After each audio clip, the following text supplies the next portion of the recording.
Hello everyone, thanks for joining me today. I want to give a couple of definitions today which might be very useful when you're exploring large language models.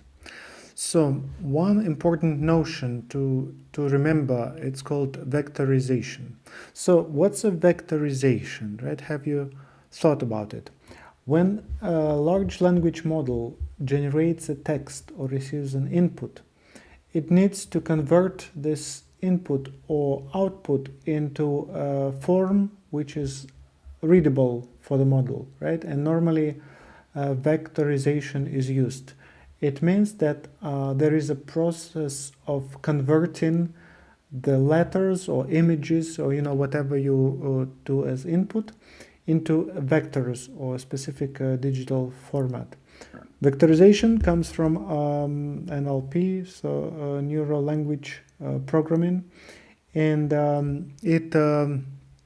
are different types of vectorization in machine learning, like for example text vectorization, right? And here you can see I asked this question from ChatGPT to give me some examples. So you see here it's basically converting, right, process of converting input data into a numeric format, vectors. So these are some examples, like bag of words. It represents a text as a frequently count of words in a vocabulary, right? So let's say the word which is most commonly used would be here as an example, right? So this would be a vector for each of the texts. And then there is like this frequency inverse document frequency. I'm not sure what it really means, but it's a type of vectorization. Then there are some things like word embeddings, when words are embedded. So some of the techniques we have here. And of course, there is image vectorization, when we flatten images or pixels into specific arrays. This is an example of image of 28 by 28 pixels becomes a vector of 784 values. And then we could categorize data into different vectors to label encoding, and we can do numeric data normalization. And why vectorization is important in machine learning? So first, what's important is to make sure that model is compatible, right? So then we have a dimensional representation and performance and efficiency. And of course, feature extraction. So we want to extract some features, meanings from specific texts. So this is a little bit about vectorization. Then, when we work with LLMs, second important notion is also token, right? When we convert text or image into vector, normally we use a specific amount of tokens to do that. And what are normally tokens? Roughly, we can compare tokens with words, right? But you see here, for example, on OpenAI website, officially, we have like one token is 4 characters in English. So 100 tokens is approximately 75 words. So it's not exactly one-to-one principle, but for rough estimation, we can consider token to be words, something like this, or actually parts of the word to be more precise, right? So one sentence would be this amount, and 1,500 words would be approximately 2,000 tokens.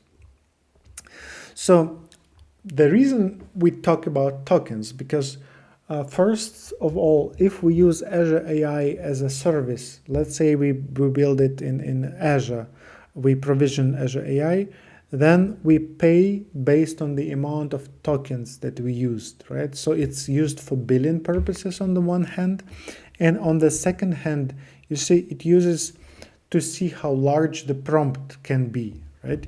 You can see, for example, here there is this tokenization interactive tool, and you can put some text here. I like apples and bananas as an example. And you see here it says I have 5 tokens, so many characters. So in this 1, 2, 3, 4, 5.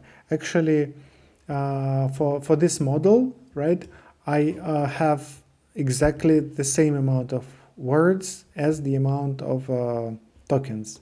And if I had, yeah, I think it's 5 tokens everywhere, right?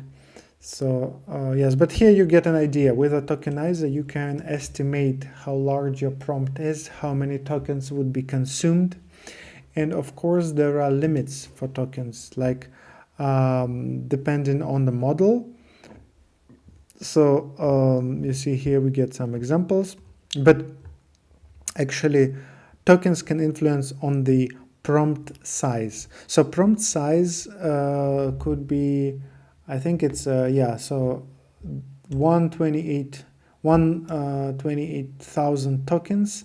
It's shared between prompt and completion. So that's how much you can use. That's the token limit for ChatGPT 4. Yes, if we look at other models, let's look, for example, at Gemini. This is the one from Google.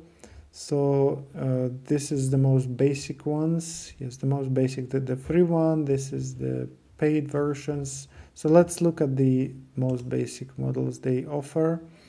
And here, that's what we have, right? Input token limits and output token limits. Then you see some other rate limits, etc. But now we focus just on tokens. So this would approximately be 8,000, a little bit less than 8,000 words, maybe 7,000 words. And this would be like 1 million. So prompt can be really, really large when you create a prompt. And let's have a look at one more model, Anthropic. It's a cloud model, and this one has the API of currently 200k tokens, so about 500 pages of text or 100 images. So this is the prompt length if you use the Cloud Pro and our API. So now you have the idea about 2 important concepts. Once again, so it's a token, right? And second one is vectorization. So thank you for watching. Later I'll give more practical examples. Have a great day. Stay healthy. Bye-bye.